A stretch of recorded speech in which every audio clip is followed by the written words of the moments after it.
Good evening. இன்னைக்கு என்ன பார்க்க போறோம் அப்படின்னா ரே ஆப்டிக்ஸோட கண்டென்ட் ஃபாஸ்டா பார்த்துட்டு நியூமரிக்கல்ஸ் பார்த்தலாம். ஆப்டிக்ஸ் அப்படின்னாலே லைட்டை பத்தி படிக்கிறது. சரியா, ஃபாஸ்டா ஏற்கனவே நம்ம பார்த்தோம். கண்டென்ட்டை ஃபாஸ்டா முடிச்சிடலாம். ஆப்டிக்ஸ் அப்படின்னா லைட்டை பத்தி படிக்கிறது. சரியா, so ray optics deals with the particles nature of light. Wave optics நம்ம வந்து வேவ்னு படிப்போம். இந்த சாப்டர் ரே ஆப்டிக்ஸ், நெக்ஸ்ட் வந்து வேவ் ஆப்டிக்ஸ். ரே ஆப்டிக்ஸ்ல ரே கன்சிடர் பண்ணி படிப்போம். வேவ் ஆப்டிக்ஸ்ல லைட்டையே வேவா கன்சிடர் பண்ணி படிப்போம். Next reflection. ரிஃப்ளெக்ஷன்னா பவுன்சிங் பேக் ஆஃப் லைட். அது தெரிஞ்சா போதும். இந்த டயக்ராம் போட்டு angle I is equal to angle R, angle I is equal to angle R first point. Next incident ray, reflected ray, normal line lies in the same plane, அது சொல்லணும்.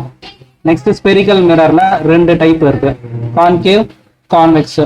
So concave, convex தான். Concave அப்படின்னும் போது inner பார்ட்ல reflecting, கேவ்னா பள்ளம் போக, inner பார்ட்ல ரிஃப்ளெக்டிங்கா இருக்கும், அவுட் சைட்ல பாலிஷ்டா இருக்கும். கான்வெக்ஸுக்கு அப்படியே ஆப்போசிட், அவுட் சைட்ல ரிஃப்ளெக்டிங், இன்னர்ல வந்து பாலிஷ்டா இருக்கும். சரியா, அப்புறம் இதுல டேர்ம்ஸ் என்னென்ன டேர்ம்ஸ் இருக்கும் அப்படின்னா போல, centre of curvature, radius of curvature, principal axis, principal focus, அந்த relation R is equal to 2F, அது டெரிவேஷன் இம்பார்ட்டன்ட்.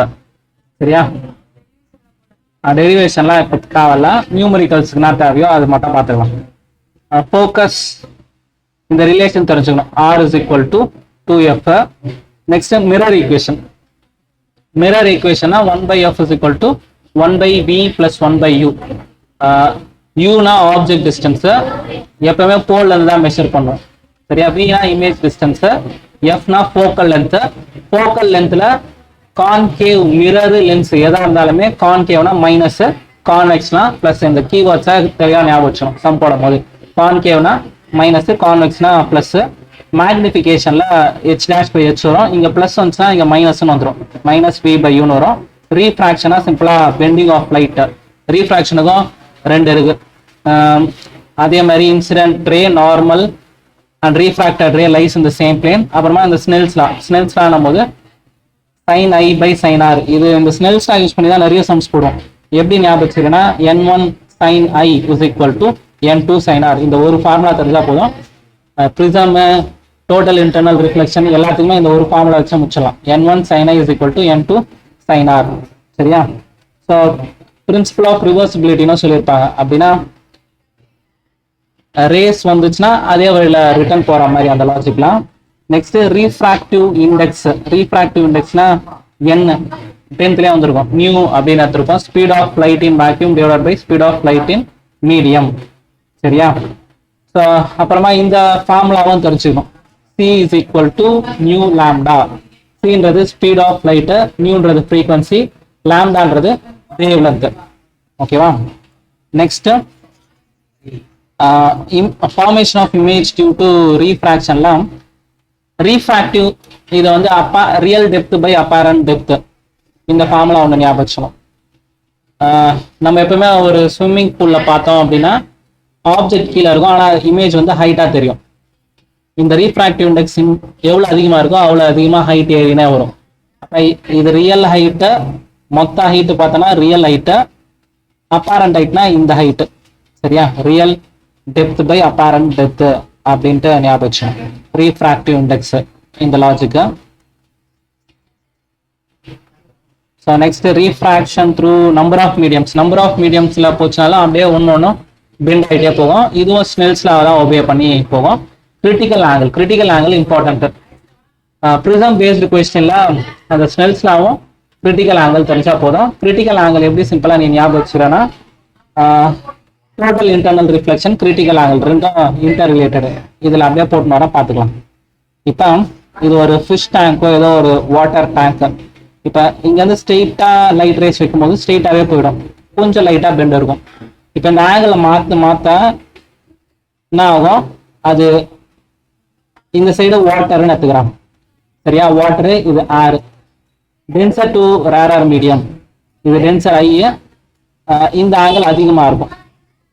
சரியா, ஸோ அப்போ ஒரு சர்டன் ஆங்கிளில் இதோட இது ஐ அதிகமாக இருக்கா, ஐசின்னு எடுத்துக்கிறேன் இதை. அப்போ என்ன ஆகும்னா இந்த ரீஃப்ராக்ஷன் வந்து 90 டிகிரில கரெக்டா போகும். For angle of incidence the angle of refraction is 90 degree. அதான் வந்து critical angle. Critical angle definition கிளியரா தெரிஞ்சுக்கிறேன். For angle of incidence the angle of refraction is 90 degree கரெக்டா இருக்கும். இப்ப இந்த கிரிட்டிக்கல் ஆங்கிளுக்கும் அதிகமான ஆங்கிள் இங்க இருந்து வரும்போது இது ஐ வந்து கிரேட்டர் தென் ஐசி. அப்பனா ஆகும்னா உள்ளே பெண்ட் ஆயிடும், ரீஃப்ராக்ஷனே நடக்காது, ஃபுல்லா ரிஃப்ளெக்டே ஆயிடும். அந்த கண்டிஷன் பேர் தான் total internal reflection. Total internal ரிஃப்ளெக்ஷனுக்கு 2 கண்டிஷன். First condition the light rays travel from denser to rarer. இம்பார்ட்டன்டான விஷயம் அது. டோட்டல் இன்டர்னல் ரிஃப்ளெக்ஷன் அப்படியே நோட்ஸ் எடுத்துருவோம் நம்ம. டோட்டல் இன்டர்னல் ரிஃப்ளெக்ஷனுக்கு first point the light rays travel from denser medium to rarer medium. Second point வந்து angle of incidence greater than critical angle. இப்போ இதோட டெரிவேஷன் சிம்பிளா முடிச்சலாம். இது ஒரு மீடியம், இது ஒரு மீடியமா, இதை N2 எடுத்துக்கிறேன், இதை N1 எடுத்துக்கிறேன். ஓகேவா? இப்ப இங்க இருக்கிற ஆங்கிள் ஐசி, இங்க இருக்கிற ஆங்கிள் 90 டிகிரி. ஸ்னெல்ஸ்ல எப்படி அப்ளை பண்ணோம் அப்படின்னா, எந்த மீடியம் இப்போ இது N2வா, இங்க இருக்கிற angle N2 sin IC is equal to வெளியில இருக்கிற மீடியம் N1 sin 90 டிகிரி. அவ்வளவுதான். இந்த லாஜிக் மட்டும் தெளிவா பார்த்து வச்சுக்கோ. எந்த மீடியம் அந்த ஆங்கிள். ஸோ இது மீடியம் 2 எடுத்திருக்கேன், N2 எடுத்திருக்கேன்னா N2ல என்ன இருக்கு, IC இருக்கு. N2 sin IC equal to medium 1ல ஆங்கிள் 90 டிகிரி இருக்கு. அவ்வளவுதான். N2 sin IC is equal to N1 sin 90 degree. அப்ப இதெல்லாம் பண்ணலாம் பாரு. sin 90 டிகிரி வேல்யூ 1 ஆயிடும்.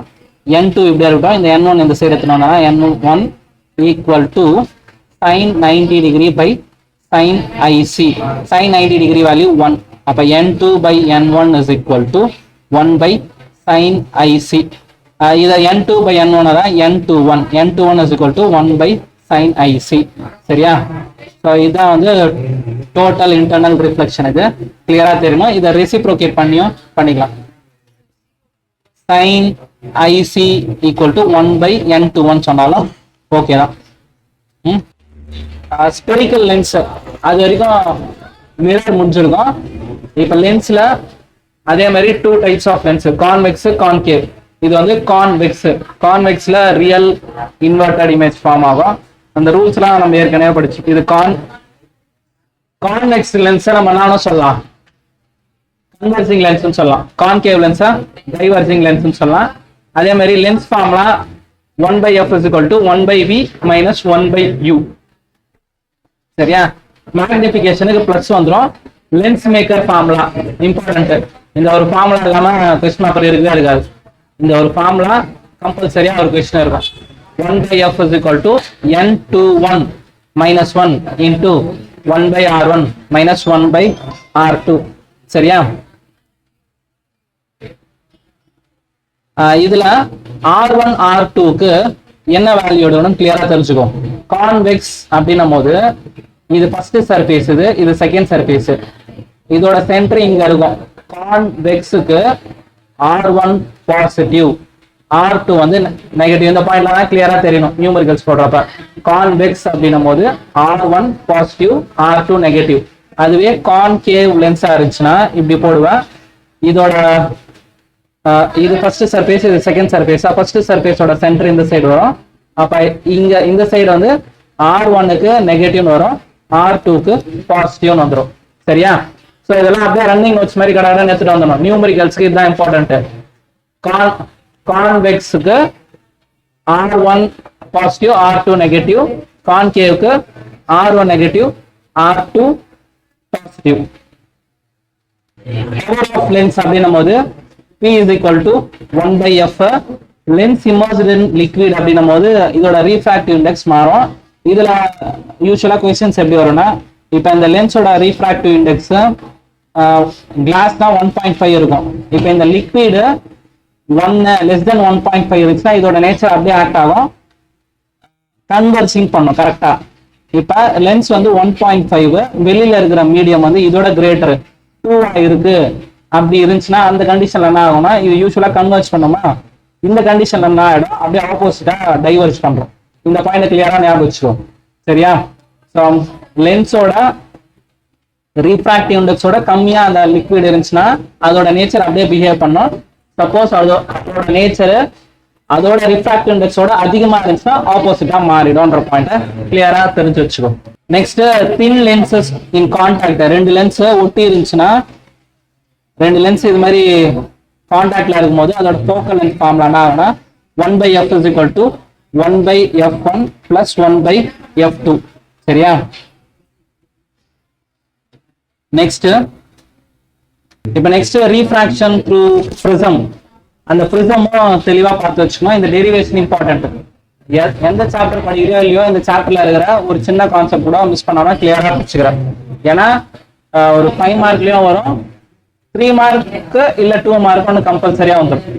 சரியா? வெயிட்டேஜ் அதிகம் ரே ஆஃப் எக்ஸை பொறுத்த வரைக்கும். அப்ப இதுல இம்பார்ட்டன்டான ஃபார்முலாஸ் மட்டும் தெரிஞ்சு வச்சுக்கோ.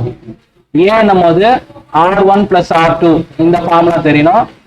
ஸ்னெல்ஸ்ல அப்ளை பண்ணினா angle of minimum deviation இந்த formula sin a plus del m divided by 2 divided by sin a by 2 இந்த ஒரு ஃபார்முலா தெரிஞ்சா போதும்.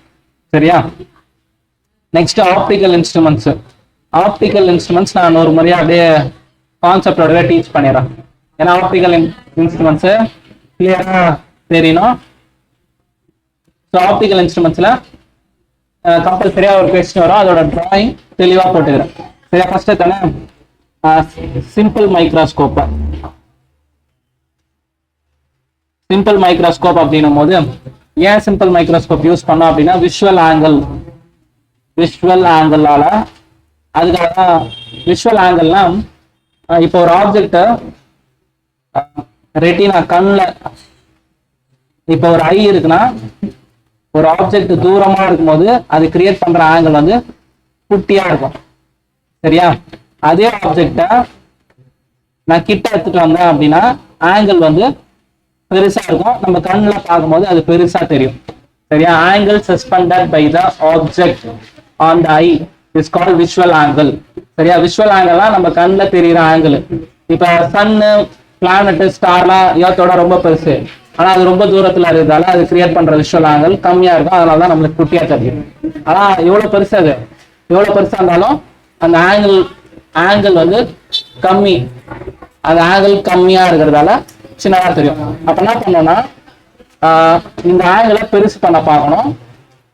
இத ஒரு டிராபேக் இருக்கு. என்ன டிராபேக் அப்படின்னா அந்த ஆப்ஜெக்டை நம்ம கிட்ட எடுத்துட்டே வந்துட்டே இருக்கலாம். ஆனா அந்த 25 சென்டிமீட்டருக்கு முன்னாடி எடுத்துட்டு வந்துட்டேன் அப்படின்னா இமேஜ் ஃபார்ம் ஆகாது, பிளர் ஆயிடும். இல்லையா? ஸோ அந்த ஒரு டிராபேக் இருக்கா. ஸோ அதை எப்படி ரெக்டிஃபை பண்ணுன்றதுக்காக சிம்பிள் மைக்ரோஸ்கோப் யூஸ் பண்ணுவாங்க. இதுக்கு 2 கண்டிஷன் கிளியரா பார்த்துக்கோ. ஃபர்ஸ்ட் நார்மலான ஐ எடுத்துக்கிறேன், இந்த ஆங்கிள் வந்து ஆல்பான்னு எடுத்துக்கிறேன். இங்க சும்மா ரப்பா ஒரு ஐ போட்டு வச்சுக்கோ. இது ஹைட் h, இது வந்து லீஸ்ட் டிஸ்டிங்க்ட் விஷன். இந்த ஆப்ஜெக்டை இந்த டிஸ்டன்ஸ்க்கு முன்னாடி எடுத்துன்னு வந்தோம்னா அதுல யூஸே கிடையாது. ஏன்னா இமேஜே ஃபார்ம் ஆகாது. 25 டிஸ்டன்ஸ் கம்மியா வந்துச்சுன்னா தெரியாது. ஸோ ஆல்பான்றது angle suspended by the object, angle suspended by the object. சரியா? நெக்ஸ்ட் வந்து இப்ப இந்த கண்டிஷன் முடிஞ்சுச்சா. இப்ப இந்த ஆங்கிளை பெருசு பண்ணணும். அதுக்காக நான் என்ன பண்ணுவேன்னா கான்வெக்ஸ் லென்ஸ் யூஸ் பண்ண போறேன். கான்வெக்ஸ் லென்ஸ்ல ஆப்ஜெக்டா இங்க வைக்கிறேன். சரியா? ஆப்ஜெக்டா இந்த கான்வெக்ஸ் லென்ஸுக்கு இதோட போக்கஸுக்கு முன்னாடி வைக்கிறேன். இந்த போக்கஸுக்கு முன்னாடி வைக்கும் போது என்ன நடக்கும் அப்படின்னா ஒரு பேரலல் ரே வந்துச்சுன்னா இந்த சைடு போகும். அதே மாதிரி ஆப்டிகல் சென்டர் வழியா வந்தா இப்படியே போகுமா, இது இந்த சைடு என்ன ஆகும், இந்த சைடு டைவர்ஜ் ஆகும். ஸோ இதை 2 எக்ஸ்டெண்டட் லைன்ஸ் போட்டு இப்படி கனெக்ட் பண்ணாங்கன்னா இங்க இமேஜ் வரும். சரியா? அப்ப இந்த ஆங்கிள் இதை கம்பேர் பண்றப்ப இந்த ஆங்கிள் கொஞ்சம் பெருசா இருக்கும், பீட்டா. சரியா? சோ இது வந்து ஆல்பா வந்து ஆப்ஜெக்ட் எங்க வச்சிருக்கோம்னா டில வச்சிருக்கேன். இது வந்து என்ன பண்ணிருக்கேன், கிட்டே ஏத்துட்டு வந்துட்டேன், கண்ணு பக்கத்துலயே வச்சிருக்கேன். ஆனாலும் எனக்கு இந்த லென்ஸ் மூலமா இங்க கொஞ்சம் பெருசா தெரியும். புரிஞ்சா ரெண்டுத்துக்கும் வித்தியாசம்?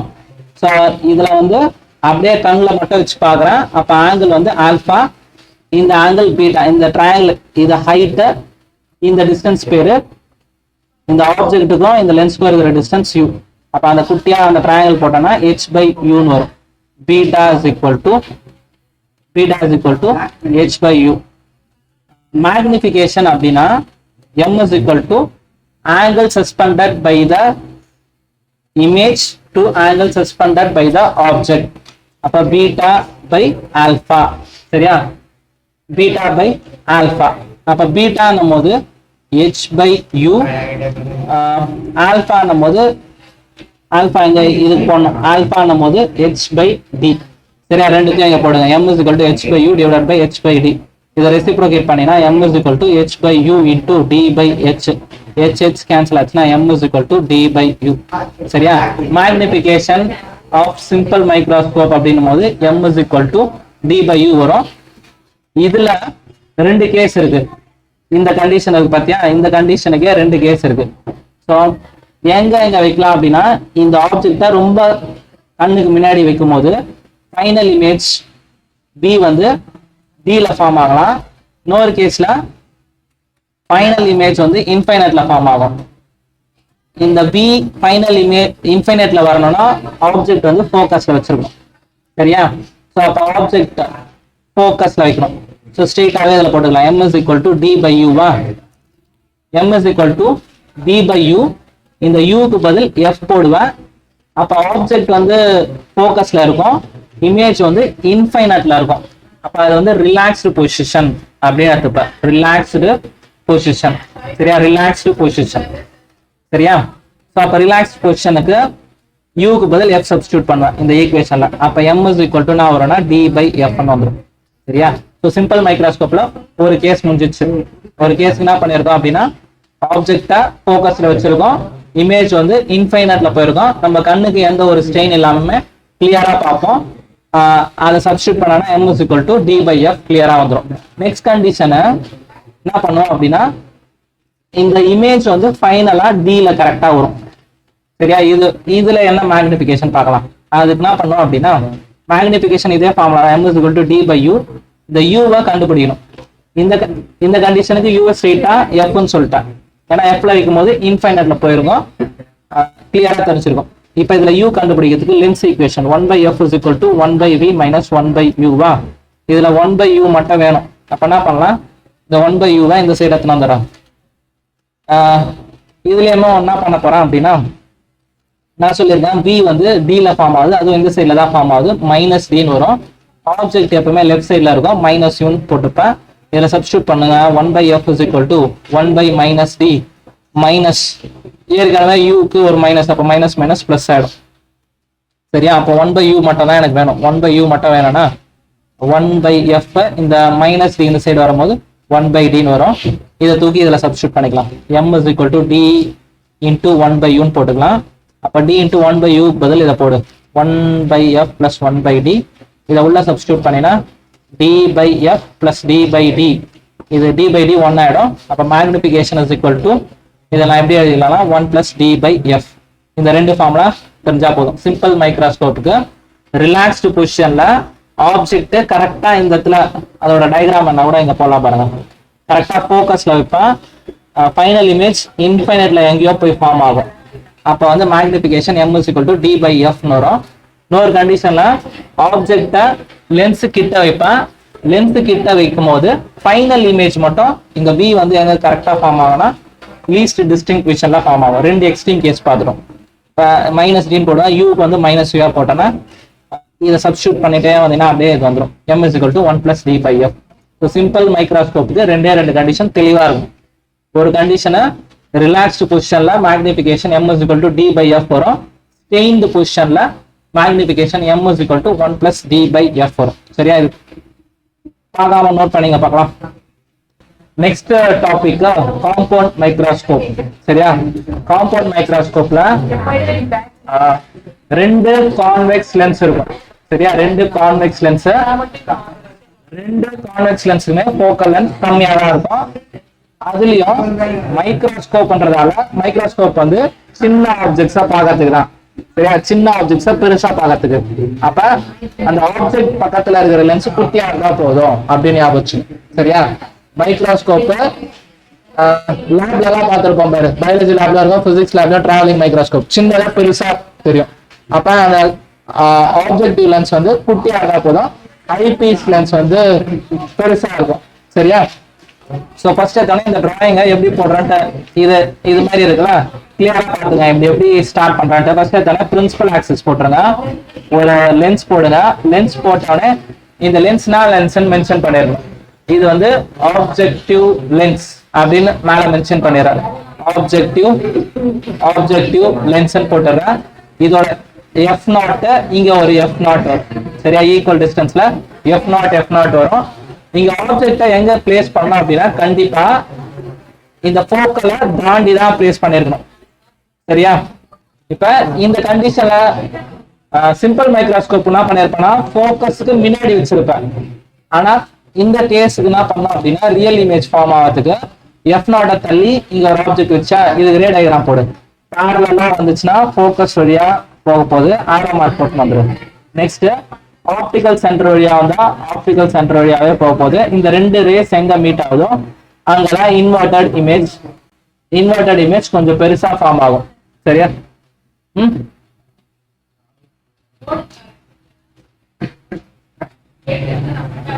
இப்ப இந்த இமேஜ் இங்க ஃபார்ம் ஆகுதா, ஒரு டைம் மேக்னிஃபைட் ஆயிருக்கும். இது ஹெச்னா ஹெச் டேஷ், இந்த ஆப்ஜெக்டோட இந்த இமேஜ் கொஞ்சம் பெருசா இருக்கும் சரியா. இதுக்கப்புறம் இங்க இன்னொரு லென்ஸ் இருக்கும், இந்த லென்ஸ் பேரு ஐபீஸ் லென்ஸ் சரியா.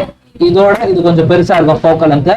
அப்பனா நடக்கும் இந்த ரேஸ் இப்படியே வருமா, இது இந்த சைடு டைவர்ஜ் ஆகிறதால டாட்டட் லைன்ஸ்ல இப்படி போடுவோம்.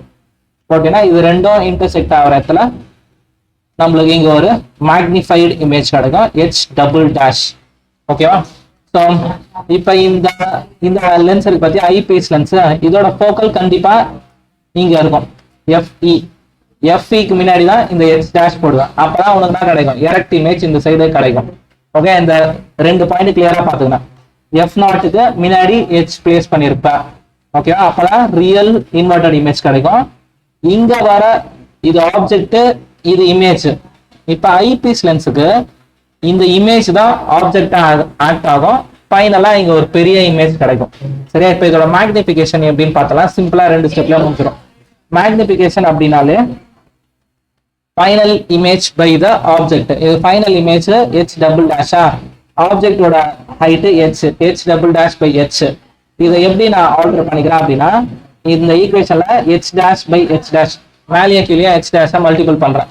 இதை ரீஅரேஞ்ச் பண்ணிக்கிறேன், h double dash by h into h dash by h. இதை மாத்தி ஆதீங்கன்னா இப்ப h double dash by h dash அப்படின்னும் போது இது ஹெச் டேஷா, இது ஹெச் டபுள் டேஷ். அப்ப இது மேக்னிபிகேஷன் ஆஃப் ஐபீஸ், இந்த லென்ஸோட மேக்னிபிகேஷன். ஹெச் டேஷ் பை ஹெச்னா ஹெச் டேஷ் பை ஹெச்னா இதோட மேக்னிபிகேஷன் m0 சரியா. ஸோ டோட்டல் மேக்னிபிகேஷனை m0 இன்டூ me அப்படின்னு போட்டுக்கலாம். So total magnification of compound மைக்ரோஸ்கோப்னா ரெண்டு லென்ஸோட மேக்னிபிகேஷனை மல்டிபிள் பண்ணா போதும். இப்போ m0 என்ன பண்ணலாம் அப்படின்னா ஒரே ஸ்டெப்ல போட்டுடலாம். எப்படின்னா magnification of convex lens formula படிச்சிருப்போம், m is equal to h dash by h or b by u. Minus வராது இடத்துல கரெக்டா, லென்ஸுக்கு மைனஸ் வந்திருக்காது. இப்போ இதுல என்ன பண்ணலாம் அப்படின்னா m0 இந்த லென்ஸ் m0 என்னும் போது இப்ப இந்த ஆப்ஜெக்ட் இங்க இருக்கிற டிஸ்டன்ஸ் u0, இங்க வந்து இந்த டிஸ்டன்ஸ b0 எடுத்துக்கிறேன். அப்ப மேக்னிபிகேஷனா கிடைக்கும் அப்படின்னா b0 by u0 சரியா, b0 by u0. m முடிஞ்சிச்சு, me magnification produced by the eyepiece நம்ம டெரைவ் பண்ணவே தேவையில்ல. ஏன் அப்படின்னா சிம்பிள் மைக்ரோஸ்கோப்ல இப்பதான் படிச்சிருப்போம், 2 கேஸ் படிச்சிருப்போம். ஃபர்ஸ்ட் கேஸுக்கு ரிலாக்ஸ்டு பொசிஷன் அப்படின்னா கரெக்டா இந்த இமேஜ் வந்து ஃபோக்கஸ்ல இருந்திருக்கும். ஃபோக்கஸ்ல இருக்கும்போது இன்ஃபைனட்ல போயிருக்கும். இந்த கண்டிஷனா இருக்கும் ஆப்ஜெக்ட் வந்து கரெக்டா ஆப்ஜெக்ட் வந்து ஃபோக்கஸ்ல இருக்கும், இமேஜ் வந்து இன்ஃபைனட்ல இருக்கும் சரியா. அப்ப அந்த மேக்னிபிகேஷனா வந்து me is equal to ப்ரீவியஸ்ல பாருங்க m d by f நினைச்சா இதை ஸ்ட்ரெயிட்டா எடுத்து போட்டுக்கலாம். m is equal to d by f ஒரு கேஸுக்கு. இன்னொரு கேஸுக்கு ஸ்டெயின்டு பொசிஷன் அப்படின்னா ஃபைனல் இமேஜ் வந்து கரெக்டா d ல ஃபார்ம் ஆயிருக்கும். அப்ப அந்த கண்டிஷனுக்கு m is equal to 1 plus d by f வந்திருக்கும் சரியா. இப்ப இந்த ரெண்டுக்கும் கம்பைன் பண்ணி போட்டா முடிஞ்சிடும். m கேஸ் 1க்கு என்ன பண்ணோம், எம் நாட் இன்டூ எம்இயா, எம் நாட்டுக்கு இதை போட்டுப்பேன் v not by u nought, எம்இக்கு டி பை எஃப், இது ஒரு கண்டிஷனு. நெக்ஸ்ட் கண்டிஷனுக்கு அதே formula m is equal to m nought into m e, m நாட்டுக்கு என்ன போட்டுப்பேன் அப்படின்னா இதே தான் p nought by u nought, m e நம்ம one plus D by f e, இது ஐபிஎஸ் லென்ஸ்ன்றதால எஃப்இ எஃப்இன்னு போட்டுக்கிறேன். ஸோ இதுதான் ரெண்டு கேஸ். சரியா, இதுலயுமே இன்னும் ஒரு சின்ன ஆல்ட்ரேஷன் பண்ணுவாங்க. இப்போ இந்த ஆப்ஜெக்ட் இந்த ஹைட் வந்து ரொம்ப கிட்டா இருக்கும்னு சொல்லியிருப்பாங்க. கிட்டா இருக்கும்போது வி நாட்டை என்னன்னு எடுப்பாங்கன்னா லென்த் ஆஃப் த டியூப்னு எடுப்பாங்க. So v naught is equal to length of the tube. அதே மாதிரி யூ நாட் எஃப் நாட்டுக்கு பக்கத்துலயே இருக்குன்னு சொல்லியிருப்பாங்க. U naught is equal to f naught. அதை சப்ஸ்டியூட் பண்ணினா என்ன கிடைக்கும்னா இங்க போட்டுக்கிறேன் பாருங்க, வி நாட்டுக்கு பதில் எஃப் நாட்னு போடுவேன், யூ நாட்டுக்கு பதில் எல்னு போடுவேன். F not by L one plus D by f e. சரி, இதுல மைனஸ்னு போட்டிருப்பாங்க. ஏன் மைனஸ் வரும் அப்படின்னா ஆப்ஜெக்ட் இப்படி இருக்கும், நம்மளுக்கு கிடைக்கிற ஃபைனல் இமேஜ் வந்து இன்வெர்டடா இருக்கும், அதனால மைனஸ்னு வந்திருக்கும். சரியா, மேக்னிஃபிகேஷன். ஸோ ரெண்டு கேஸ், ஒரு கேஸுக்கு ஸ்ட்ரெயிட்டா அதை போட்டுப்பேன் v not by u naught into D by f e. இன்னொரு கேஸுக்கு நீ இதை போட்டாலும் கரெக்ட் தான், இதை போட்டாலும் கரெக்ட் தான். So length of the tube அப்படின்னும் போது ரெண்டுத்துக்கும் நடுவில் இருக்கிற டிஸ்டன்ஸ் அப்படின்னு தெரிஞ்சுக்கணும். ஸோ இந்த கண்டிஷன்ல என்ன பார்க்கலாம் அப்படின்னா L is equal to v nought u e அப்படின்னா வரும். இப்ப இந்த இடத்துல பாருங்க, வி நாட்டுக்கு பதில் தான் எல், வி நாட் தான் எல், கீழே தான் யூ நாட் இருக்கு, யூ நாட் இடத்துல தான் எஃப் நாட் வரணும். சரியா, இங்க போட்டதை கரெக்டா போடுங்க. Minus L by f naught into one plus D by f e. சரியா, அந்த ஃபார்முலா ஞாபகம் வச்சுக்கோ. நம்ம இந்த வருஷம் சாம்பிள் பேப்பர்லயே காம்பவுண்ட் மைக்ரோஸ்கோப்பை யூஸ் பண்ணி ஒரு நியூமரிக்கல் கேட்டிருக்காங்க. நெக்ஸ்ட் அந்த சமயம் இப்ப போட்டலாம். காம்பவுண்ட் மைக்ரோஸ்கோப் பேஸ் பண்ணி ஒரு கொஸ்டின் போடலாம். First, what is the difference between the construction of astronomical telescope and compound microscope? Astronomical telescope என்ன சொல்லிக்கிறீங்க அப்படின்னா ஆப்ஜெக்டிவ் பெருசா இருக்கணும், ஐபிஎஸ் குட்டியா இருக்கணும் சொல்லிடுறேன். அதுவே காம்பவுண்ட் மைக்ரோஸ்கோப்புக்கு ஆப்ஜெக்டிவ் குட்டியா இருக்கணும், ஐபிஎஸ் பெருசா இருக்கணும் அப்படின்னு சொல்லிடுறேன். அதே மாதிரி இந்த அஸ்ட்ரானமிக்கலுக்கு அப்பாச்சர்னா அதோட ஒயிட்னஸ் பெருசு, அப்பாச்சர் பெருசு அப்படின்னு சொல்லிடுறேன். சரியா, ஃபர்ஸ்ட் தியரி பார்ட் முடிஞ்சிருச்சா? இப்போ நெக்ஸ்ட் क्वेश्चन என்ன கேட்டிருக்காங்க, focal length of objective and eyepiece of compound microscope கொடுத்துருக்காங்க. F first objective f nought வந்து 1.25, எஃப்பி 5 சென்டிமீட்டர், ரெண்டுமே சென்டிமீட்டர்ல கொடுத்துருக்காங்க.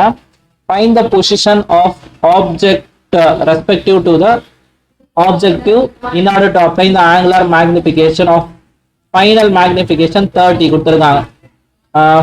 ஃபைனல் மேக்னிஃபிகேஷன் 30 கொடுத்திருக்காங்க. u நாட் கேக்குறாங்க.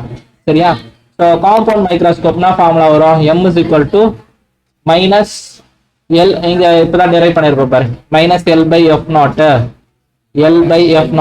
1 plus d by fp. அப்புறம் m என்னும்போது மேக்னிஃபிகேஷனா ஃபார்முலா வரும்னா m நாட் இன்டூ me. சரியா, me ஃபர்ஸ்ட் கண்டுபிடிக்கிறான். மேக்னிஃபிகேஷன் ப்ரொடியூஸ்டு பை ஐபீஸ்னா 1 plus d by fe. சரியா, இதுல 1 வேல்யூ தெரியும், d வேல்யூ 25 சென்டிமீட்டர், fe எவ்வளவு கொடுத்துருக்காங்க 5 1s are 5 5s are. அப்ப மேக்னிஃபிகேஷன் ப்ரொடியூஸ்டு பை ஐபீஸ் வந்து 1 plus 5 6. சரியா, டோட்டல் மேக்னிஃபிகேஷன் வந்து 30. m is equal to m nought into me.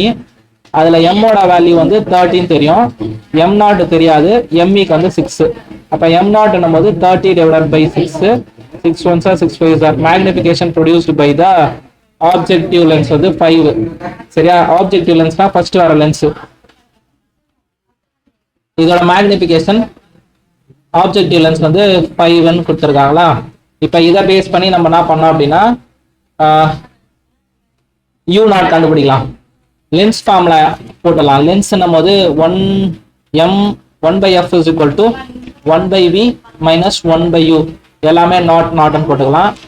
Next விஷயம் என்ன பண்ணலாம் அப்படின்னா magnification of lens m is equal to h dash by h or minus v by u அப்படின்னு வரப்போகுது. சரியா, மைனஸ் v by u வருமா, plus வரும். இந்த இடத்துல பிளஸ் தான், லென்ஸுக்கு பிளஸ் தான் வரும்.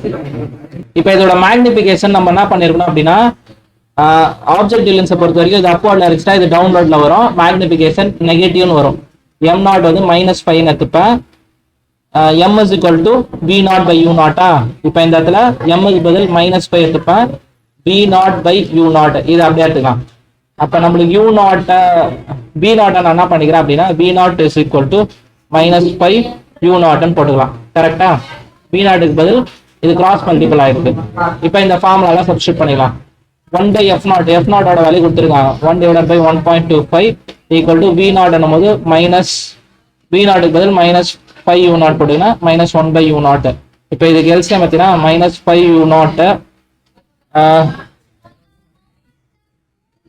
இல்லைன்னா ரெண்டு சைடுமே மைனஸ் மல்டிபிள் பண்ணிக்கோங்க. ரெண்டுத்தையும் மைனஸ் மல்டிபிள் பண்ணினா நான் ஆயிடும்னா -1.25 இது ரெண்டுமே பிளஸ் ஆகும். 1 by 5 u0 plus 1 by u0 இதுக்கு எல்சிஎம் பார்த்தீங்கன்னா 5 u0 எடுத்துக்கலாம். எல்சிஎம் இங்க 1 வரும், இங்க வந்து 5 வரும், இங்க வந்து ஈக்குவல் டு -1 by 2 1.25 சரியா? நெக்ஸ்ட் என்ன பண்ணலாம்? -1 divided by 1.25 is equal to 6 divided by 5 u0.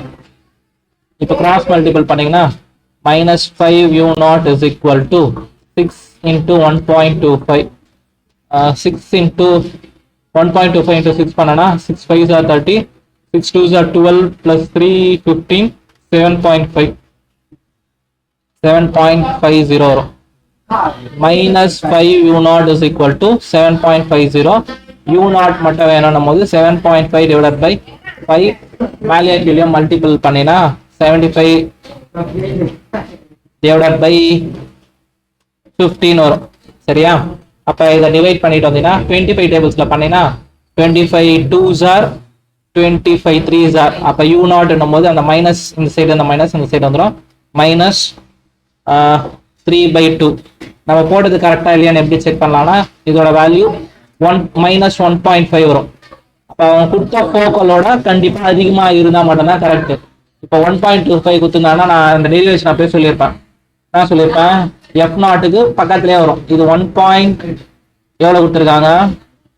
1.25னா இந்த ரீசன் இது கரெக்டா 1.25னா அது பக்கத்துல 1.5 வருது. கரெக்ட். சப்போஸ் உனக்கு ஆன்சர் 1.25ஓட கம்மியா வந்துச்சுனாலும் தப்பு, அதே மாதிரி ரொம்ப அதிகமா வந்திருந்தாலும் தப்புன்னு அர்த்தம். 1.25னா அந்த ரேஞ்ச் 1.25ஓட கொஞ்சம் அதிகமா தான் வரும். சரியா? ஸோ அவ்வளோதான் இந்த question. u0 is equal to -3/2. இப்போ next question, the total magnification produced by the microscope capital M20, the magnification produced by the eyepiece ME கொடுத்திருக்காங்க.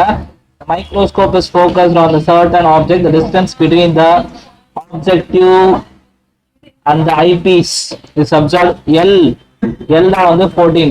The distance between the objective and eyepiece is observed 14 cm. Length of the tube தான் 14 cm கொடுத்திருக்காங்க.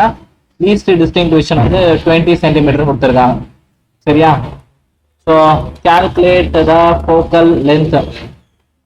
Least distinct division final image அங்கதான form ஆகும். அதனால தான் அது -20 எத்தனை இருக்காங்க. இப்போ length of the tube அப்படின்னும் போது என்ன வரப்போகுது? L length of the tube எது வரும்னா V0 plus UE அதான் வந்து length of the tube. இப்போ F0 FE கண்டுபிடிக்கலாம். என்ன பண்ணலாம் பாரு, இந்த formula M is equal to M0 into ME. சரியா? M0 ஈஸியா கண்டுபிடிக்க முடியுமா? M வந்து -20, M0 தெரியாது, ME 5 இது டிவைட் ஆச்சுன்னா -20 divided by 5 4. M0 மைனஸ்ல தான் வரும். ஆப்ஜெக்டிவ் இன்வெர்டட் இமேஜ் தான் ப்ரொடியூஸ் பண்ணும். M0 கண்டுபிடிச்சிட்டோம். ஓகே, இப்போ ஃபர்ஸ்ட் வேற என்ன பண்ணலாம்னா ME இருக்குல்ல, ME அப்படின்னும் போது மேக்னிஃபிகேஷனா ஒரு h dash by h r v by UE UE கண்டுபிடிக்க முடியுமா? கண்டுபிடிக்கலாம். ME வந்து 5, B வந்து -20. அப்ப UE is equal to -20 by 5 4. UE -4. அப்ப focal length இந்த formula 1 by fp 1 by ve minus 1 by ue 1 by f க்கு அதான் கண்டுபிடிக்க போறோம். 1 by fe 1 by ve வந்து -20 ue வந்து minus plus 4 ஆயிடும். சரியா? minus plus 4 ஆயிடுமா? 1 by fe is equal to LCM 20 இந்த மைனஸை மேலே போட்டுட்டு கீழே பிளஸ்ஸா வச்சுக்கோ, ஈஸியா இருக்கும். 20 minus 1 4 5 ஆர் அப்போ பிளஸ் 5 வரும். 1 by fe போது 4 by 20 1 by 5 fe போது 5 சென்டிமீட்டர். அவ்வளவுதான், முடிஞ்சிச்சா? fe கண்டுபிடிச்சிட்டியா? f0 எப்படி கண்டுபிடிக்கலாம்? mo வச்சு கண்டுபிடிக்க முடியுமா? mo அப்படின்னும் போது bo divided by uo தெரியுமா நம்மளுக்கு? uo தரல, அப்ப அது கஷ்டம்.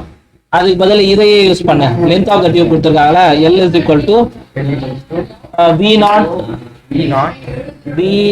plus ue யா 14 v0 எவ்வளவு இருக்கு? பண்ணலாம். v0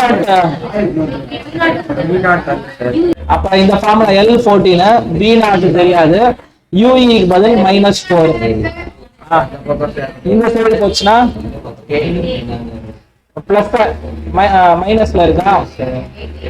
14 plus 4 v0 18 வந்துச்சு. அப்ப v0 வந்துச்சுன்னா u0 கண்டுபிடிக்கலாம்.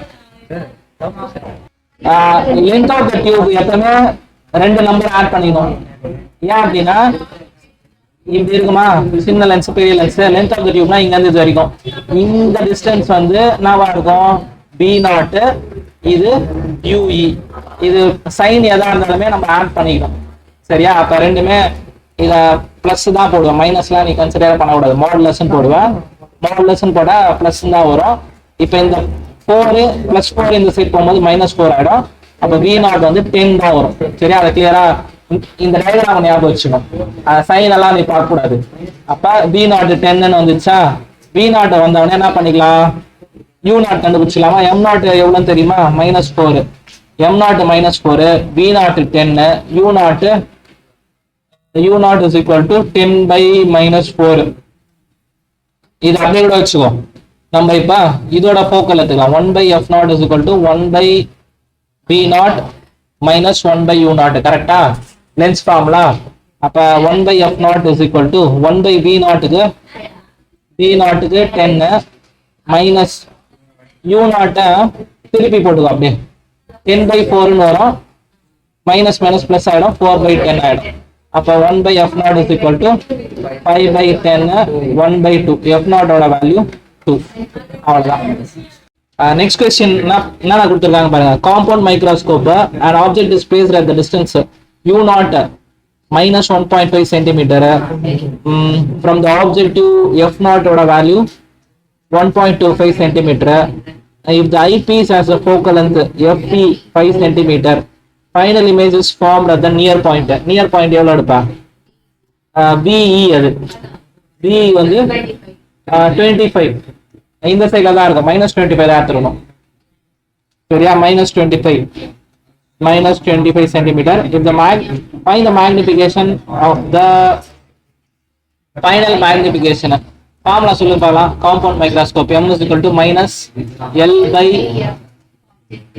f0 1 plus d by fp. சரியா? l ஓட வேல்யூ தெரியுமா? l ஓட ஃபார்முலா என்னது? v0 plus ue. கரெக்டா? d value 25. இப்ப இது ஆப்ஜெக்ட் வந்து இன்ஃபைனட்ல வந்துச்சுன்னா v0 plus fe எடுத்துக்கலாம். fe ஓட வேல்யூ 5 இருக்கு. v0 மட்டும் தேவை. அப்ப v0 மட்டும் தேவைன்னா 1 by f0 is equal to 1 by v0 minus u0.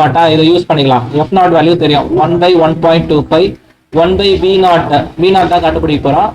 minus 1 by u0 ஏற்கனவே ஒரு மைனஸ் இருக்கு. 1 by 1 plus 5. அப்ப இத இந்த சைடு எடுத்துட்டு வந்தீங்கன்னா 1 by V naught is equal to 1 by 1.25 minus 1.5 வரும். இதை சிம்பிளிஃபை பண்ணிட்டா பார்க்கலாம். 1 by V naught மேலே கீழே 100 நான் பண்ணிட்டேன்னு வச்சுக்கோ. 100 divided by 125 minus 10 by 15 வரும். சரியா? இதை சிம்பிளிஃபை பண்ணிக்கோ. 25 டேபிள்ஸ்ல பண்ணினா 5 டைம்ஸ் வரும். இது வந்து 4 டைம்ஸ் வரும். கரெக்டா? 25 5s are வந்து 125, 25 4s are 100. இங்க 5 2s are 5 3s are 1 by V naught is equal to 4 by 5 minus 2 by 3. LCM வந்து 15 ன்னு எடுத்துக்கலாம். 5 3s are 3 4s are 12 minus 3 5s are 5 2s are 10. அப்ப 1 by V naught is equal to என்ன வரும்? 2 by 15. சரியா? V naught கண்டுபிடிச்சா அப்படின்னா next என்ன பண்ணலாம்? V naught திருப்பிக்கோ. V naught வந்து 15 by 2. ஓகேவா? இப்போ லென்த் ஆஃப் த டியூப் கண்டுபிடிச்சோம். இது வந்து 7.5 ன்னு வந்துரும். டிவைட் பண்ணினா அப்ப லென்த் ஆஃப் த டியூப் எவ்வளவு வரும்? V naught 7.5 plus FE. இது எப்பவுமே மாடுலஸ் போட்டு தான் போடணும். FE value 5. அப்ப எவ்வளவு வரும்? 12.5 சென்டிமீட்டர். நம்மளுக்கு என்ன தேவை? இதுதான் தேவை. M is equal to L-க்கு வந்து மைனஸ் ஃபார்முலாலே மைனஸ் இருக்கும், அது போட்டுப்பா. 12.5 divided by F naught. F naught வந்து 1.25. 1 plus D ஓட வேல்யூ 25 by FE ஓட வேல்யூ 5. 5 1s are 6. அப்ப இதையும் மைனஸ் 100 இதை 10 ஆலயே மல்டிபிள் பண்ணிப்பாலாம், இல்ல 100 ஆல பண்ணாலும் ஓகே தான். 100 ஆல பண்ணினா 1250. இது 125 into 6 ன்னு வரும். இது 10 ன்னு வரும். 10 into 60 60. Magnification M is equal to minus 60. Multiple பண்ணாம இது மாதிரி சிம்பிளா முடிச்சிருக்கு. 100 ஆல மல்டிபிள் பண்ணினா முடிஞ்சிருக்கு. So M is equal to minus 60. Compound மைக்ரோஸ்கோப்ல நெக்ஸ்ட் மாடல் கொஸ்டின் எப்படி கேட்பாங்க அப்படின்னா, டயக்ராம் வச்சுக்கலாம், அதை வச்சு புரிஞ்சுக்கலாம். ஸோ 2 லென்ஸ், இதோட 2 ஃபோக்கல் லென்த் அவங்களே கொடுத்துருவாங்க. லைக் F0 FE இந்த 2 வேல்யூ கொடுத்துருவாங்க. ஃபைனல் இமேஜ் எங்கே ஃபார்ம் ஆகுதுன்றதும் கொடுத்துருவாங்க. சரியா? ஆப்ஜெக்ட் இங்கே இருக்கும் போது இதோட மேக்னிஃபிகேஷன் இங்கே இருக்கும். ஸோ ஃபர்ஸ்ட் லென்ஸை பொறுத்த வரைக்கும் இது ஆப்ஜெக்ட், இது இமேஜ். செகண்ட் லென்ஸுக்கு இந்த ஃபார்ம் ஆன இமேஜ் இருக்கு பார்த்தியா, இதுதான் வந்து ஆப்ஜெக்ட் ஆக்ட் ஆகிட்டு இந்த ஃபோக்கஸ் முன்னாடி இருக்கும். இங்கே ஒரு பெரிய இமேஜா இப்படி வரப்போகுது. சரியா? இப்போ என்ன பண்ணியிருப்பாங்க, இது கொடுத்துருப்பாங்க, ஃபோக்கல் லென்த் ஆப்ஜெக்டிவ் ஐபீஸ் கொடுத்துட்ருப்பாங்க, ஃபைனல் இமேஜ் டிஸ்டன்ஸும் கொடுத்துட்ருப்பாங்க, விஇ கொடுத்துட்ருப்பாங்க. அப்போ என்ன பண்ண போகிறேன், ஃபர்ஸ்ட் எடுத்தோடனே லென்ஸ் ஃபார்முலா யூஸ் பண்ணி 1/f is equal to 1/v minus 1/u-வா, இதை பேஸ் பண்ணி u ஃபர்ஸ்ட் கண்டுபிடிச்சிடும். ue இந்த டிஸ்டன்ஸா, இது கண்டுபிடிச்சிட்டா அப்படின்னா ஃபர்ஸ்ட் ஸ்டெப்பு இதை கண்டுபிடிச்சிடுவா. நெக்ஸ்ட் ஸ்டெப் என்ன பண்ணுவோம் அப்படின்னா, இந்த லென்ஸுக்கான ஃபார்முலா எடுப்பேன். 1/f0 is equal to 1/v0 minus 1/u0. அப்போ என்ன பண்ண போகிறோம், இங்கே வந்த ue தான் இதோட ue is equal to v0. ஓகேவா? இதை அப்ளை பண்ணி இதை கண்டுபிடிச்சிக்கலாம். u0 ஃபோக்கல் லென்த் தெரிய போது, v0 தெரிஞ்சிச்சு, v0 தெரிஞ்சிச்சு. அப்போ u0 ஈஸியாக கண்டுபிடிச்சிக்கலாம். ஸோ இது ஒரு மாடல் ஆஃப் கொஸ்டின். சரி, இப்போ காம்பவுண்ட் மைக்ரோஸ்கோப் போயிடலாம். காம்பவுண்ட் மைக்ரோஸ்கோப் பார்த்துட்டோம். அதோட நெக்ஸ்ட் வந்து டெலாஸ்கோப். டெலாஸ்கோப் பொறுத்த வரைக்கும் எப்பவுமே இதுக்கெல்லாம் கன்ஸ்ட்ரக்ஷன் அப்படின்னு போட்டு ஒரு 2-3 பாயிண்ட் ஆச்சு சொல்லிடணும். டெலாஸ்கோப்ல என்ன சொல்ல போறா அப்படின்னா, it also consist of 2 convex lens of shorter focal length. இதில் ஆப்ஜெக்டிவ் லென்ஸ் அப்பார்ச்சர் அப்படின்னும் போது அதோட டயாமீட்டர் மாதிரி அது பெருசாக இருக்கணும் compared to the eyepiece lens. ஏன் இது பெருசாக இருக்கும்னா, அப்போ தான் எல்லா ரேஸும் கேப்சர் பண்ண முடியும். ஸோ இன்ஃபைனட்டில் இருக்கிற ஆப்ஜெக்ட் இதோட ஃபோக்கஸில் ஃபார்ம் ஆகிற மாதிரி எடுத்திருப்பாங்க. சரியா? ஸோ இதோட மேக்னிஃபிகேஷன் எப்படி போடலாம் அப்படின்னா, m is equal to alpha beta by alpha. பீட்டானா அது, ஆல்ஃபானா அது அப்படின்னா சிம்பிள் மைக்ரோஸ்கோப்லேயே பார்த்துருப்போம். பீட்டானும் போது angle suspended by the image இது பை ஆப்ஜெக்ட். சரியா? ஸோ இந்த ட்ரையாங்கிள் பீட்டா இங்கே இருக்கா. ஸோ இந்த டிஸ்டன்ஸ் வந்து என்னென்னு எடுப்போம்னா ஓ தானே ஆப்ஜெக்டிவ்ன்றதால இது ஐ பீஸ் யூஇ. ஓகேவா? ஸோ இந்த ட்ரையாங்கிள் மட்டும் நம்ம எடுத்துக்கலாம். பீட்டான்னும் போது யூஇ, இது ஹைட் ஹெச். ஸோ அப்போ பீட்டான்னும் போது என்ன வரும்னா ஆப்போசிட் சைடு ஹெச் பை யூஇ. அதே மாதிரி ஆல்ஃபாவுக்கு இந்த ட்ரையாங்கிள் எடுத்துக்கலாம். இந்த ட்ரையாங்கிள் இது வரைக்கும் எடுத்த அப்படின்னா கரெக்டாக கான்வெக்ஸ் லென்ஸ், இது கான்வெக்ஸ் லென்ஸ் தானே, இதுக்கு ஆப்ஜெக்ட் வந்து இன்ஃபைனட்னு ரொம்ப தூரத்தில் இருக்கிற ஆப்ஜெக்டை தான் ஃபோக்கஸ் பண்ண போகிறோம்.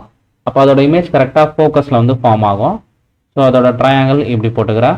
இது ஆல்ஃபா, இந்த பார்ட்டு ஏற்றினா இமேஜ் கரெக்டாக ஃபோக்கஸில் வரும். எஃப் நாட்டு, இது h. So beta is equal to opposite side h by f நாட்டுன்னு போட்டுக்கலாம். இது alpha, alpha is equal to h by f nought. மேக்னிஃபிகேஷனில் சப்ஸ்டியூட் பண்ணிக்கலாம். மேக்னிஃபிகேஷனா பீட்டா பை ஆல்ஃபா, பீட்டாக்கு h by u e, h by f nought. Reciprocate பண்ணினா f not by h, ரெண்டும் cancel ஆச்சுன்னா f not by u e. So magnification அப்படின்னும் போது F naught by யூஇ. இதுலையுமே ரெண்டு கேஸு, சிம்பிள் மைக்ரோஸ்கோப்லேருந்து எல்லாத்துக்குமே ரெண்டு கேஸ் போட்டு வரும். ஸோ ஃபர்ஸ்ட் கேஸில் என்ன பண்ணலாம் அப்படின்னா ஈஸியான கேஸை முடிச்சிடலாம். Case relaxed position. Relaxed position அப்படின்னாலே இந்த ஆப்ஜெக்ட் கரெக்டாக எங்கே இருக்கும், யூஇ எங்கே இருக்கும்னா எஃப்இயில் இருக்கும். அப்போ கரெக்டாக இங்கே வைக்கும் போது என்ன ஆகும், ஃபோக்கஸில் இருக்கும்போது இன்ஃபைனட்டில் போய் ஃபார்ம் ஆகும். பெரிய இமேஜ் இன்ஃபைனட்டில் கிடைக்கும். சரி, அப்போ என்ன பண்ணிக்கலாம், யூஇ இஸ் ஈக்குவல் டு எஃப்இயா. அப்போ ஸ்ட்ரெயிட்டாக m is equal to f not by f e அப்படின்னு போட்டு முடிச்சிடலாம். இது ஒரு கேஸு. நெக்ஸ்ட் கேஸ் என்ன பண்ண போகிறோம் அப்படின்னா யூஇ கண்டுபிடிக்கணும்ல, அதுக்கு என்ன பண்ணலாம் அப்படின்னா லென்ஸ் ஈக்குவேஷன் எடுத்துக்கிறேன். எஃப் நாட் அதே தான் இருக்க போது. யூஇக்கு என்ன பண்ண போகிறோம், 1 by f e is equal to 1, lens equation 1 by f is equal to 1 by v minus 1 by யூவில் அதில் இஇ போட்டுக்கிட்டு இதோட வேல்யூ சப்ஸ்டியூட் பண்ணலாம். ஆப்ஜெக்ட் எப்பவுமே லெஃப்ட் சைடில் தான் இருக்க போது, அதை நீங்கள் மைனஸ்னே எடுத்துக்கலாம். U e is equal to minus யூன்னு எடுத்துக்கோ. விஇ எங்கே ஃபார்ம் ஆயிருக்கும்னா கரெக்டாக லீஸ்ட் டிஸ்டிங்க்ட் டிவிஷனில் ஃபார்ம் ஆயிருக்கும். சரியா, லீஸ்ட் டிஸ்டிங்க்ட் டிவிஷன் அந்த சிம்பிள் மைக்ரோஸ்கோப்பில் போட்டிருப்போம் பாருங்க. ஒன்று ஃபோக்கஸில் வச்சு இன்ஃபைனட்டில் ஃபார்ம் ஆயிருக்கும், இன்னொன்று அந்த லென்ஸ் பக்கத்தில் வைப்போம், இமேஜ் வந்து லீஸ்ட் டிஸ்டிங்க்ட் விஷனில் ஃபார்ம் ஆயிருக்கும். லெஃப்ட் சைட்லேயே வரதால மைனஸ் வின்னு போடுவேன். இதில் சப்ஸ்டியூட் பண்ணால் 1 by f e is equal to 1 by minus v. இங்கே ஏற்கனவே ஒரு மைனஸ், யூக்கு மைனஸ் வரும், அப்போ ப்ளஸ் யூன்னு வந்துடும். சரியா, நம்மளுக்கு இதில் 1 பை யூ தான் தேவை. அப்போ என்ன பண்ணிக்கலாம், 1 பை எஃப்இ இந்த மைனஸ் இந்த சைடு வரும்போது plus 1 by D is equal to 1 by u அப்படின்னு வந்துடும். இப்போ என்ன பண்ணிக்கலாம், மேக்னிஃபிகேஷனில் சப்ஸ்டியூட் பண்ணிக்கலாம். m is equal to f naught into 1 by u e, இதுவும் e தான். அப்போ இதில் f naught into 1 by fp plus 1 by d. ஓகேவா, நெக்ஸ்ட் இப்போ நெக்ஸ்ட் ஸ்டெப்பில் என்ன பண்ணிக்கலாம், இப்படியே விட்டாலும் ஓகே. f naught இருக்கா, இந்த fp-யை வெளியில் எடுத்துடணும், டிவைடட் பை fp அப்படி பண்ணினா இங்கேருந்து fp வெளியில் வந்துட்டுருக்கோம். அப்போ இங்கே இல்லை எஃப்இ, அதனால் மேலே வந்துடும் எஃப்இ டிவைடட் பை டி. இப்போ நீ செக் பண்ணி பாரு, இந்த எஃப்இ மட்டும் உள்ள மல்டிபிள் பண்ணினா 1 பை எஃப்இன்னு வந்துடும். இங்கேயும் எஃப்இ போடுவேன், எஃப்இ போட்டிங்கன்னா இந்த எஃப்இயும் மேலே இருக்கிற எஃப்இயும் கேன்சல் ஆகிட்டு இதே ஈக்குவேஷன் தான் வந்துடும். சரியா, அப்போ மேக்னிஃபிகேஷன் இந்த கேஸுக்கு f not by f e 1 plus f e by D, இந்த ரெண்டு ஃபார்முலா தெரிஞ்சுட்டா போதும். சரியா, ஸோ இதுலேயும் லென்த் ஆஃப் த டியூப் சேமாக தான் வரப்போகுது. லென்த் ஆஃப் த டியூப் அப்படின்னா டிஸ்டன்ஸ் பிட்வீன் த டூ லென்சஸ்ன்னு போட்டுப்பேன். என்னென்ன வரும்னா எஃப் நாட் ப்ளஸ் யூஇ அப்படின்னு எடுத்துக்கலாம்.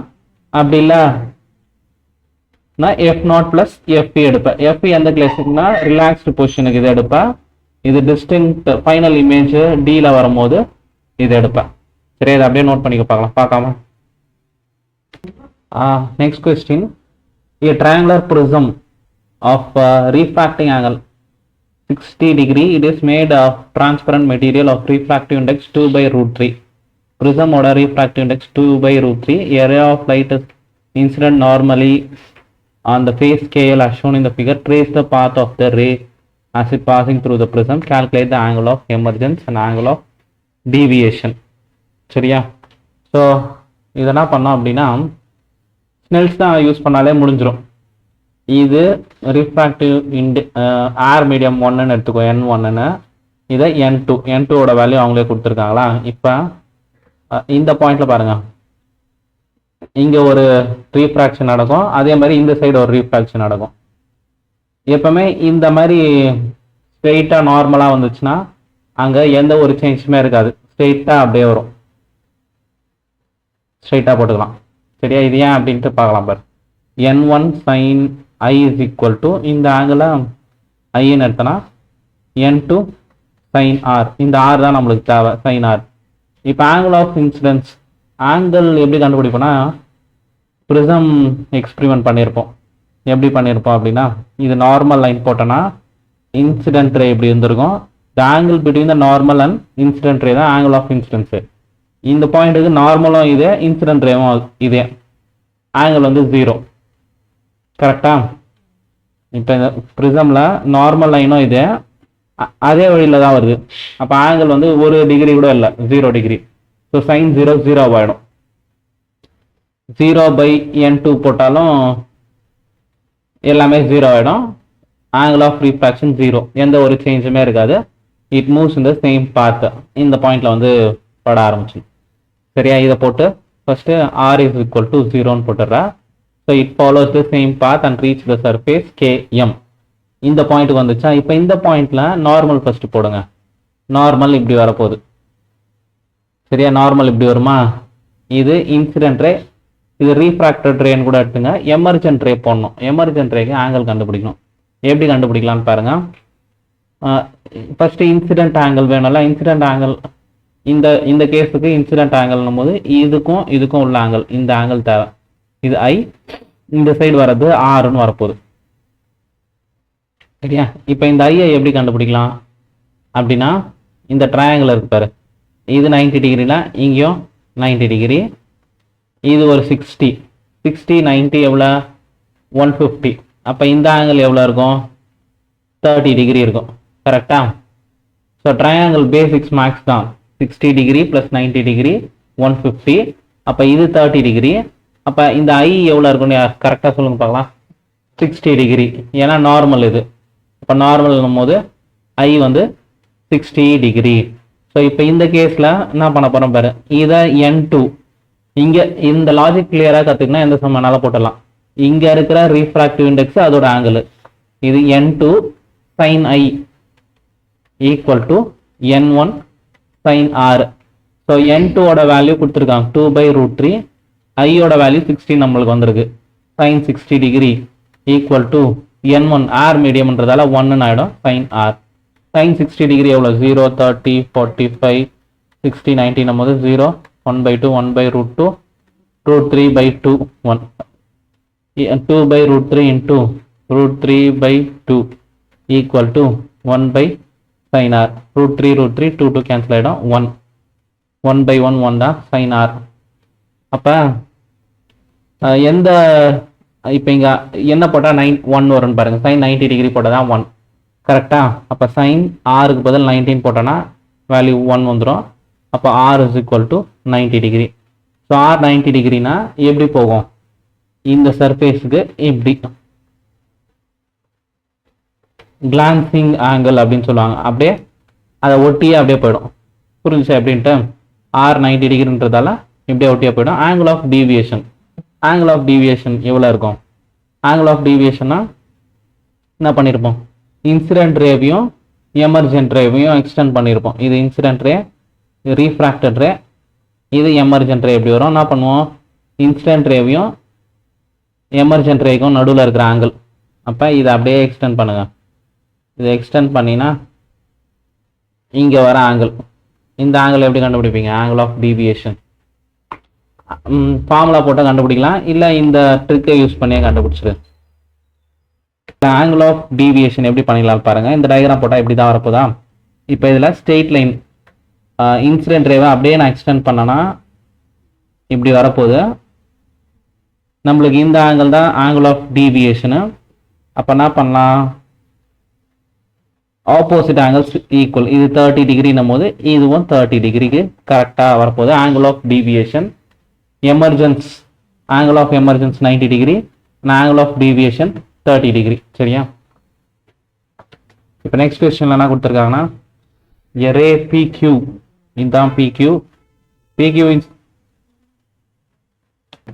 இந்த கொஸ்டின் பார்த்துட்டாங்க. Ray PQ incident on the refracting surface BA is refracted அந்த ப்ரிசம்லாம் கொடுத்துட்டாங்க. shown in the figure. என்ன சொல்லியிருக்காங்கன்னா AQ is equal to AR அப்படின்னும் போது இந்த ஐட்டம் இந்த டிஸ்டன்ஸ் சேம்ல, அப்போ வந்து கண்டிப்பா மினிமம் டீவியேஷன் கண்டிஷன் அர்த்தம். ஏன்னா இன்சிடென்ட் ரே இந்த refracted ray parallel to the base of the prism அப்படின்னு இருந்துச்சுன்னா அது மினிமம் டீவியேஷன் கண்டிஷன். ஓகேவா? ஸோ இந்த டிஸ்டன்ஸும் சேம்னா இது ஆட்டோமேட்டிக்காக parallelன்னு அர்த்தம். அப்போ இங்கே மினிமம் டீவியேஷன் கண்டிஷன் வந்துடும். நம்ம அந்த ப்ரிசம் டெரிவேஷனில் போட்டுருவோம் பாருங்க. Refractive index n is equal to sin என்ன வரும் ஃபார்முலா சொல்லுங்க பார்க்கலாம். sin a plus theta by 2 divided by sin a by 2. இதில் சப்ஸ்டியூட் பண்ணிட்டு வந்துடலாம். ரீஃப்ராக்டிவ் இண்டெக்ஸ் கொடுத்துருக்காங்க √3. Sine angle of the prism எதனா கொடுத்துருக்காங்களா? Angle of the prism 60 plus theta divided by 2 divided by sin 60 by 2 30 ஸ்ட்ரெயிட்டா போட்டுக்கலாம். இது இந்த சைடு எடுத்துட்டு வந்துரு. sin 30 into √3 is equal to sin 60 plus theta divided by 2. sin ரெண்டு சைடும் sin 30 டிகிரி, ஆமாம் sin ரெண்டு சைடும் கேன்சல் பண்ணாதான் முடியும். வேல்யூ சப்ஸ்டியூட் பண்ணிட்டீங்கன்னா முடியாது. சரியா? அப்போ என்ன வரும் பாரு. இப்போ என்ன பண்ணலாம் பாருங்க. sin 30யோட வேல்யூ 1/2. அப்போ √3/2 ஆகும் ஈக்குவல் டு sin. இதை என்ன பண்ணிக்கணும்? sin 60/2 sin 60 plus theta by 2வா? இந்த வேல்யூ அப்படியே வச்சுங்க. sin √3/2 என்ன சொல்லிக்கலாம்? sin 60 degree. அப்போ sin 60 is equal to sin 60 plus theta divided by 2. இப்போதான் என்ன பண்ண முடியும்? sin கேன்சல் பண்ண முடியும். சரியா?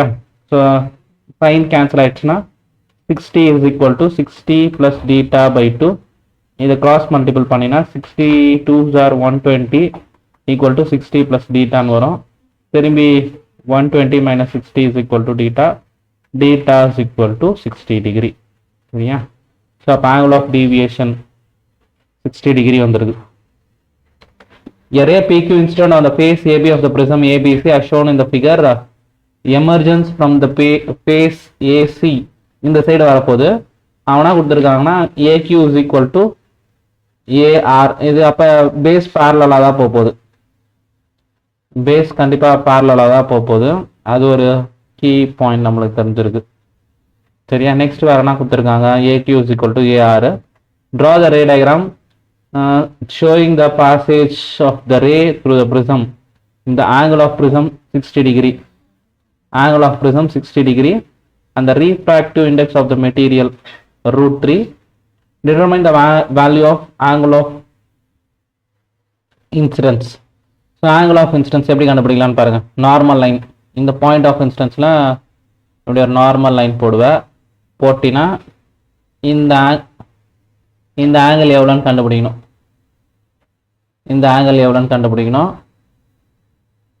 எப்படி கண்டுபிடிக்கலாம்? ஆங்கிள் ஆஃப் இன்சிடென்ஸ் அவங்க கேட்டிருக்காங்க. ஆங்கிள் ஆஃப் இன்சிடென்ஸ் வேணும். இது மட்டும் கண்டிஷன் கொடுத்துட்டாங்க. பேஸ் வந்து பேரலாக இருக்கும். மினிமம் டீவியேஷனை சாட்டிஸ்ஃபை பண்ண போகுது. ஓகேவா? என்ன பண்ணலாம்? இப்போ மினிமம் டீவியேஷன் கண்டிஷனில் பார்த்தீங்கன்னா ரே வந்து எப்படி எமர்ஜென்ட் ஆகும்னா இப்படி எமர்ஜென்ட் ஆக போகுது. அப்பனா நடக்கும் அப்படின்னா இந்த ஆங்கிளையும் சேமா இருக்கும். சரியா? மினிமம் டீவியேஷனா I is equal to E. அப்போ அது ரெண்டுத்தையுமே ஈன்னு எடுத்துக்கலாம், இல்லை ரெண்டுத்தையுமே ஐன்னு எடுத்துக்கலாம். நம்ம இஷ்டம் தான். அப்போ 2I எடுத்தனா A plus டெல்டான்னு வரும். ஆங்கிள் ஏ எவ்வளோ கொடுத்துருக்காங்க? 60 டிகிரியா? 2A is equal to 60 degree plus delta. அதுக்கப்புறம் என்ன பண்ணலாம்? ஸ்னெல்ஸ்லாம் இந்த பாயிண்ட்ல அப்ளை பண்ணுங்க. n1 sin I is equal to n2 sin R. n1 வந்து தெரியும் R 1 sin I தான் கண்டுபிடிக்கணும். n2 ஓட வேல்யூ √3 by sin R. ஐயும் ஆரும் தெரியுமா? R தெரியாது. எப்படி பண்ணீங்க? 2R is equal to angle of prism R. 2R is equal to 16 போட்டு R is equal to 13 போட்டுக்கோ. இதில் அப்படியே சப்ஸ்டியூட் பண்ண பார்க்கலாம். sin I is equal to √3 sin 30 value எவ்வளோ? 1/2. sin I is equal to √3 into 1/2. √3/2 நம்ம sin 60 degree. I வந்து 60 degree. Next deviation வேணால இதில் தூக்கி கூட போட்டுக்கோ. ஸ்ட்ரைட்டாக டீவியேஷன் வேணும்னா 2iனா ஏற்கனவே I கண்டுபிடிச்ச 60. 120 minus 60 is equal to delta. அதுவும் எவ்வளோதான் வருது?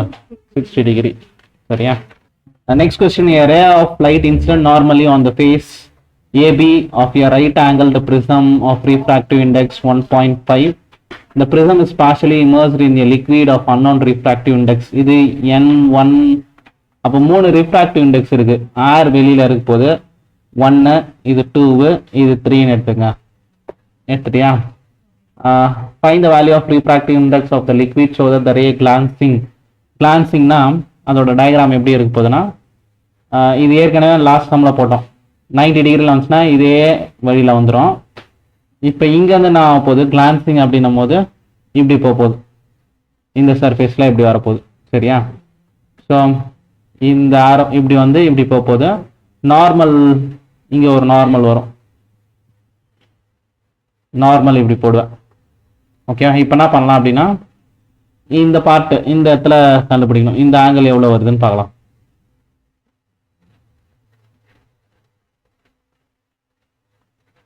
இப்போ இங்கே ஒரு இதுக்கு பேரலாக போட்டுக்கணும். அப்போ தான் இந்த ஆங்கிள் கண்டுபிடிக்கிறதுக்கு எனக்கு ஈஸியாக இருக்கும். என்ன பண்ணலாம், இந்த பாயிண்டில் ஸ்னெல்ஸில் அப்ளை பண்ணணும். ஸ்னெல்ஸில் என்ன வரும், என்ன பண்ணுறான்னு பாருங்கள். சிம்பிளாக இங்கே இருக்கிற ரீஃப்ராக்டிவ் இண்டெக்ஸ் இதோட ஆங்கிள், வெளியில் இருக்கிற ரீஃப்ராக்டிவ் இண்டெக்ஸ் அதோட ஆங்கிள். இங்கே இருக்கிற ரீஃப்ராக்டிவ் இண்டெக்ஸ் n2வா, n2 இந்த ஆங்கிள் நான் கண்டுபிடிக்கணும். எப்படி கண்டுபிடிக்கலாம் பாரு, இந்த ட்ரையாங்கிள் வச்சு கண்டுபிடிக்க முடியுமா? இது 60 டிகிரி, இது 90 டிகிரி. அப்போ இது எவ்வளோ இருக்கும்? 30. இது 30 இது 60. அப்போ n2 அந்த ஆங்கிள் sin 60 டிகிரி. இங்கே இருக்கிற ரீஃப்ராக்டிவ் இண்டெக்ஸ் அதோட angle 60 degree is equal to n3 வெளியில் இருக்கிறது அதோட ஆங்கிள், இந்த ஆங்கிள் 90 டிகிரி. அவங்களே கொடுத்துருக்காங்க. கிளான்சிங் அப்படின்னும் போது 90 டிகிரி, sin 90 டிகிரி. n2ஓட வேல்யூவும் கொடுத்துருக்காங்க 1.5. 1.5 1/2 போட்டுக்கோ. sin 60 டிகிரி எவ்வளோ? √3/2வா? அப்போ √3/2 equal to sin 90 degree value 1. அப்போ n3 refractive index of water √3/4. அவ்வளோதான், ஒரே ஸ்டெப்பில் முடிஞ்சிச்சு, பேர் எதுவுமே இல்லை. சரியா? n2 1.5 3/2 வரும். 3/2 வரும், இல்லை 1.5 போட்டுக்கோங்க, உங்களுக்கு எந்த பிரச்சனையும் தேவையில்ல. அப்போ 1.5 இன்ட்டு √3 வந்து 1.73 டிவைடட் பை 2. ரெண்டுத்தையும் மல்டிபிள் பண்ணி 2ஆல் டிவைட் பண்ணிட்டீங்கன்னா அதான் வந்து n3. ஸோ n3 இதெல்லாம் பண்ணினா ஆன்சர் என்ன வரும்? 1. இது எல்லாத்தையும் மல்டிபிள் பண்ணலன்னா ஆன்சர் 1.3 வரும். பேசிக்காகவும் உங்களுக்கு லாஜிக் தெரியணும். வாட்டருக்கு 1.3 வரும், கிளாஸுக்கு 1.5, ஏருக்கு 1 இருக்கும். சரியா? ஸோ இது ஃபர்ஸ்ட் கொஸ்டின் முடிஞ்சிச்சு. நெக்ஸ்ட் கொஸ்டின் கேட்டிருக்காங்க பாரு. Trace the path of the ray if it were incident normally on the face of AC. So ஏசியில் இன்சிடென்ட் ஆகும்போது என்ன ஆகும்னு கேட்டிருக்காங்க. இதே டயக்ராமுக்கு ரேஸ் இன்சிடென்ட் ரே இப்படி வந்துச்சுன்னா என்ன ஆகும் அப்படின்னு கேட்குறாங்க. திங்க் பண்ணி சொல்லி பார்க்கலாம். நெக்ஸ்ட் இப்போ ஏசிக்கு வந்துச்சுன்னா, ஏசிக்கு நார்மலாக வந்துச்சுன்னா நான் அவனு கேட்டிருக்காங்க. ஸ்ட்ரெயிட்டாக தான் போகுமா? ஸ்ட்ரெயிட்டாக போகும்போது இந்த ஆங்கிள் கண்டுபிடிக்கணும். எப்படி கண்டுபிடிக்கலாம்? அதே மாதிரி இந்த டயக்ராமில் பார்த்தாலே இப்போ இங்கே நார்மல் லைன் போட்டோன்னா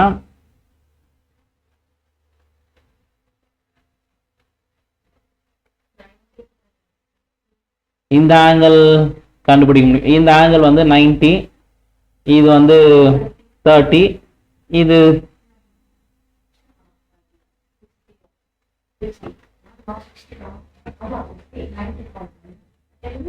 நீ அந்த சைடே பண்ண தேவையில்ல, ரிவர்ஸ் பேக் சைட்லயே பண்ணிடலாம் பாரு. இது 90 டிகிரியா, இது 90 டிகிரின்னும் போது இது 60 டிகிரி இருக்கும். இது 60 டிகிரி பேரலா, இது 60னா ஸ்ட்ரெயிட் லைன் போட்டினா 13 ஆட்டோமேட்டிக்கா இதை வச்சு கண்டுபிடிச்சலாம், வேற எதுவுமே தேவையில்ல. ஏன்னா இதுக்கு 90 டிகிரி வரும், இது 16 தெரிஞ்சுச்சுன்னா இது 30. இப்போ 13 தெரிஞ்சுச்சுன்னா இதோட கிரிட்டிக்கல் ஆங்கிளோட அதிகமா இருக்கா கம்மியா இருக்கான்னு பார்க்கணும். டோட்டல் இன்டர்னல் ரிஃப்ளெக்ஷனுக்குனா கண்டிஷனு ஆங்கிள் ஆஃப் இன்சிடென்ஸ் வந்து கிரேட்டர் தென் ஐசி. அப்படி இருந்துச்சுன்னா உள்ளேயே இப்படி ரிஃப்ளெக்ட் ஆகும். இங்க வந்து அந்த கண்டிஷன் சாட்டிஸ்ஃபை ஆகலைன்னும் போது ரீஃப்ராக்ட் ஆகி வெளியில வந்துருக்கு. சரியா, அவ்வளவுதான். டோட்டல் இன்டர்னல் ஒபே பண்ணிச்சுன்னா உள்ளே ரிஃப்ளெக்ட் ஆகி இப்படி வந்திருக்கும், ப்ரிசம்குள்ளேயே போயிருக்கும். இங்க கிரிட்டிக்கல் ஆங்கிளோட கம்மியா தான் இருக்கு. கம்மியா இருக்கும்போது ரீஃப்ராக்ஷனே நடக்கும். வெளியில ஆறுன்னு ஜஸ்ட் ஒரு ஆங்கிள் ஆறுன்னு போட்டுக்கும். அப்படி வேணும்னா இதுக்குமே நீ கண்டுபிடிக்கலாம், ஃபார்முலா போட்டே கண்டுபிடிச்சிக்கும்.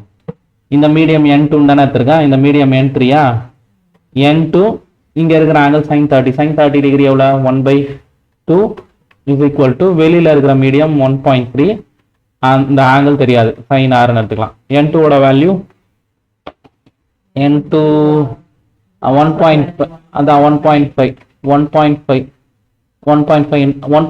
3/2 போட்டுக்கோ. 3/2 into 1/2 is equal to 1.3 into sin r. 3/4 இதையும் கீழே இந்த சைடு எடுத்துட்டு வந்தீங்கன்னா 1.3 equal to sin r. இது டெசிமலா தான் போகும். சரி, இந்த வேல்யூலாம் சைன்ல நம்மளுக்கு தெரியாது, நீ ஜஸ்ட் ஆர்னே போட்டு முடிச்சிடலாம். A solid glass sphere of radius 6 cm, radius 6 cm, small air bubble is trapped at the distance, though இது ஒரு air bubble trapped at the distance 3 cm from its center as shown in the figure. The refractive index of the material 1.5. The apparent position of bubble when we see through the surface of the sphere from outside point E in air. அப்ப இங்க இருந்து பார்க்கும்போது இந்த bubble எப்படி தெரியும் பார்த்துக்கலாம். இது N1 எடுத்துக்கிறேன், இதை N2 எடுத்துக்கிறேன். ஆப்ஜெக்ட் வந்து இது 3 சென்டிமீட்டர், இது 6 சென்டிமீட்டர். N1 N2 நம்ம இஷ்டமா எடுத்துக்கிறது தான். ஆமா, ஆனா அந்த ஃபார்முலால கரெக்டா சப்ஸ்டிட்யூட் பண்ணணும், மென்ஷன் பண்ணிருக்கணும் N1 என்னது N2 என்னதுன்ட்டு. அப்ப இந்த ஆப்ஜெக்ட் எப்படி தெரியும்? இந்த ஆப்ஜெக்ட், இந்த ஆப்ஜெக்ட் 3 சென்டிமீட்டர்ல இருக்கிறது, இதோட சென்டர் இங்க இருக்கு. இதோட ரீஃப்ராக்ஷன் த்ரூ உங்க அப்பாவே வந்துட்டார். அப்ப V கண்டுபிடிக்கலாம், இதுல சப்ஸ்டிட்யூட் பண்ணிட்டு வந்துருங்க. N2 வந்து 1.5 டிவைடட் பை V தெரியாது, மைனஸ் 1/u வந்து 3 ஈக்குவல் டு N2 மைனஸ் N1 1.5 மைனஸ் 1 டிவைடட் பை R 6 பார்க்கலாம் வருதான். அப்ப 1.5 by V ஈக்குவல் டு இது 0.5 டிவைடட் பை 6, இந்த மைனஸ் இன்சைட் வந்துச்சுன்னா 1/3. 1.5 டிவைடட் பை V, எல்சிஎம் வந்து 6ன்னு எடுத்துக்கிறேன். 0.5 3 2s are 6 2.5 1.5 divided by V is equal to 2.5 divided by 6. அப்படியே ரெசிப்ரோக்கல் பண்ணினா V by 1.5 is equal to 6 by 2.5. 6 into 1.5 இதை என்ன பண்ணிக்கலாம், 15 by 25 போட்டுக்கலாம். 5 3s are 5 5s are 18 by 5 வருது. அங்க